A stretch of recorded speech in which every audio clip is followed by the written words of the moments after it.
Hi hello నమస్తే welcome to BVS.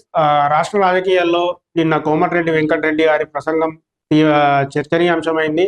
ఎందుకంటే నిన్నటి నుంచి ఏ వార్తల్లో చూసినా, ఏ మీడియాలో చూసినా, ఏ మెయిన్ స్ట్రీమ్ మీడియాలో చూసినా మొత్తం వెంకటరెడ్డి వార్తలు వస్తున్నాయి. నిన్న వెంకటరెడ్డి గారు అయితే మీడియా సమావేశంలో చాలా భావోద్వేగానికి గురయ్యిండు. మరి ఆ భావోద్వేగానికి గురి కావాల్సిన అవసరం ఏమొచ్చింది, మరి అంతగానం బాధపడాల్సిన అవసరం ఏమొచ్చింది? నిన్న కొడుకుని యాద్ చేసుకొని కూడా బాధపడ్డట్టయితే బాధపడ్డాలే వీడియోలలో చూసినాం. కానీ నాకు నిన్న మాట్లాడుతూ నాకు మీరు ఇంత పగబట్టే బదులు నాకు ఇంత ఇసమిచ్చి సంపూర్ణ అనే మాటలు మాట్లాడుతూ ఉన్నాడు. ఆయన ఎందుకు అంత భావోద్వేగానికి గురవుతున్నాడు? గత కొంతకాలంగా ఒక వారం నుంచి నల్గొండ కలెక్టరేట్లో మహిళా ఐఏఎస్ ఆఫీసర్లను ఇబ్బంది పెడుతున్నారు. మహిళా ఐఏఎస్ ఆఫీసర్లకు కొంత ఇబ్బంది కలుగుతా ఉంది. దాని వెనుక కొంతమంది మంత్రులు ఉన్నారు. ఆ మంత్రుల పేర్లు ఇండైరెక్ట్ గా రావడం, మరి కొన్ని ఛానళ్ళు అయితే, కొన్ని మెయిన్ స్ట్రీమ్ ఛానళ్ళు అయితే, శాటిలైట్ ఛానళ్ళు డైరెక్ట్ పేర్లు చెప్పడం, కొంత ఏమంటారు దాన్ని ఏమంటారు, కొంత సమాచారం ఇస్తేనే లీకులు ఇవ్వడం, హింట్లు ఇవ్వడం, ఇలాంటివి చేస్తూ ఉన్నారు. మరి వెంకటరెడ్డి గారు ఆ రోజు మరుసటి రోజే వచ్చి మీడియా సమావేశం పెట్టి మరి క్లారిటీ ఇస్తే అయిపోతున్నాయి. ఆయన కూడా కొన్ని రోజులు వెయిట్ చేయడం జరిగింది. ఆ వెయిట్ చేయడంలో భాగంగా అది మరింత ఉధృతమైంది.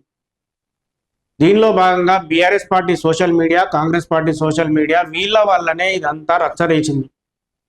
వీరికి సంబంధించిన వార్తలు ఈ తెలుగు స్క్రైబ్ ఒకటి, తెలంగాణ స్క్రైబ్ అని రెండు ఉంటాయి. ఒకటి కాంగ్రెస్ సంబంధించింది, ఒకటి బీఆర్ఎస్ సంబంధించింది.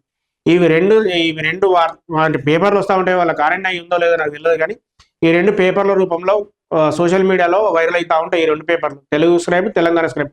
ఈ రెండు పేపర్లు వల్గర్ గా రాస్తూ ఉంటారు. కాంగ్రెస్ వాళ్ళ పైన, ఇటు బీఆర్ఎస్ వాళ్ళ పైన. తెలుగు స్క్రైబ్ అనేది ఓన్లీ కేటీఆర్ కి సంబంధించి కేటీఆర్ ని జాకివేట్ లేపడానికి మాత్రమే పనిచేస్తుంది ఈ తెలుగు స్క్రైబ్ అనేది. ఈ తెలంగాణ స్క్రైబ్ అనేది రేవంత్ రెడ్డి జాకివేట్ లేపడానికి పనిచేస్తుంది. వాళ్ళు వీళ్ళు వాని మీద మధ్యలో అమాయక ప్రజలు ఇసొంటోళ్ళు ఇబ్బందులకు గురవుతూ ఉంటారు. సీఎం రేవంత్ రెడ్డి గారు మీకు ఏమాత్రం చిత్తశుద్ధి ఉన్నా ఫస్ట్ వీటి మీద చర్యలు తీసుకోవాలి. మీకు సీఎం వల్ల తెలియకుండా ఇవన్నీ జరుగుతూ ఉంటాయా?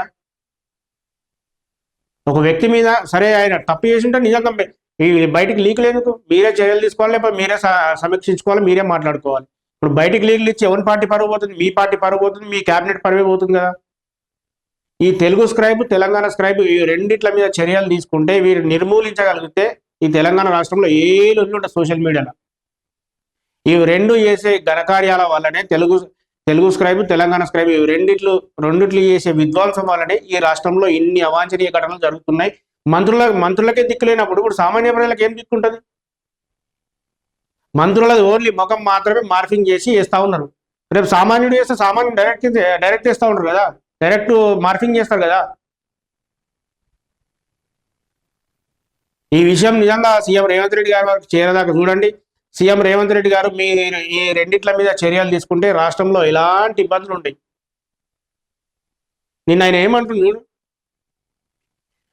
మహిళా అధికారులపై పలు మీడియా సంస్థల్లో తప్పుడు కథనాలు ప్రసారం అవడంపై మంత్రి కోమటిరెడ్డి స్పందించారు.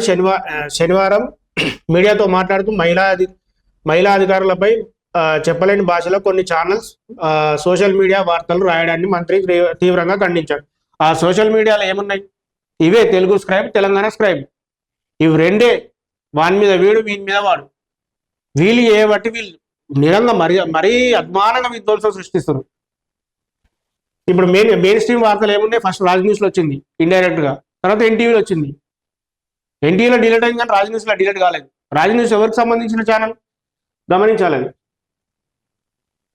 మహిళా అధికారులు బదిలీ చేసే అధికారం సీఎంకే ఉంటుందని జిల్లా మంత్రులకు చెప్పి ముఖ్యమంత్రి బదిలీ చేయరని స్పష్టం చేశారు. ఎంతో కష్టపడితే ఐఏఎస్, ఐపీఎస్ అవుతారు, అలాంటి వారిపై అబండాలు వేయొద్దని హితవు పలికారు. మహిళా అధికారులను మానసికంగా ఇబ్బంది పెట్టడం సరికాదన్నారు. ఈ ఐపీఎస్ల సంఘం, ఐఏఎస్ల సంఘం కూడా తీవ్రంగా ఖండించింది. అసలు విచారణ చేపట్టాలి. ఇది ఎక్కడి నుంచి వచ్చింది, ఎందుకు వచ్చింది, ఎవరు లీక్ ఇచ్చారు, ఇది ఎక్కడి నుంచి ప్రసారాలు అయినాయి, ఇప్పుడు మీడియా సంస్థలు కూడా సమాచారం లేకుండా వార్తలు అయితే వేయరు. వారికి వచ్చిన సమాచారం ఎక్కడి నుంచో తెలుసుకుంటే మీకు ఇట్లా బయటపడుతుంది కదా. ఒక మంత్రికే దిక్కులేనప్పుడు సామాన్య ప్రజలకు ఏం దిక్కుంటది? ముఖ్యమంత్రి గారు మీరు దీనిపైన ఎంక్వైరీ చేయండి, అసలు విషయం ఏంటో బయట పెట్టండి. మరి మీకు మీ మంత్రులకే దిక్కు లేకపోతే సామాన్య ప్రజలకు దిక్కుండదు కదా సార్. మీరు మంచి విచారణ చేసి చర్యలు తీసుకుంటారని ఆశిస్తున్నాం. థ్యాంక్ యూ, ధన్యవాదాలు.